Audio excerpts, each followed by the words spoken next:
nampihetsi-po tanteraka ny fahitana ireto sary ireto. Asa tanandreo ankizy marary eo amin'ny hôpital des enfants Tsaralalàna. Ireto sary ireto avy hatrany mantsy no nitsenina ny mason'ireo rehetra tonga nandray anjara tamin'ny lanonana ny karakarain'ny association Amis de Madagascar na ny ACAM teto amin'ny hôtel Carlton ny sabotsy alina teo.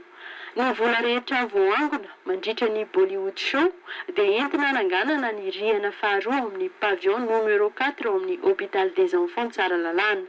Ano any amin'ny iray tapitrisa euro na 4,000 tapitrisa ariary ny teti-bola ilaina amin'ny fananganana izay fotodrafitrasa izay.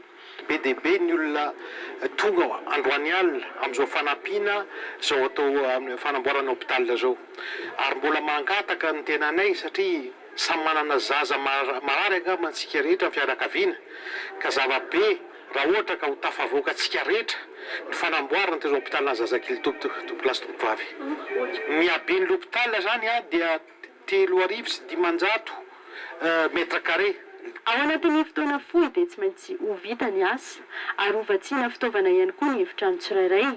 Mba ilana amin'ny tsy fahampian'ny mpitsabo dia efa misy ny fiaraha-miasa ao amin'ny ministera amin'ny fahasalamana sy ireo mpitsabo vahiny hanofana manokana mpitsabo malagasy. Nandray anjara feno tamin'ity hetsika ity ny filohan'ny delegaciona manokana Antananarivo renivohitra Edgar Razafindravay satria hamoraina ny pitsopitsony rehetra ilaina amin'ny fananganana trano.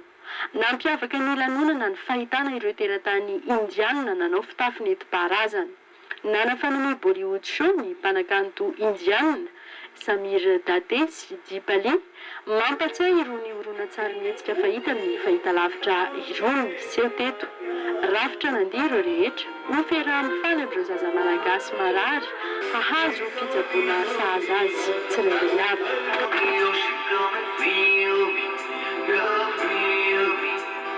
Shining in the shadows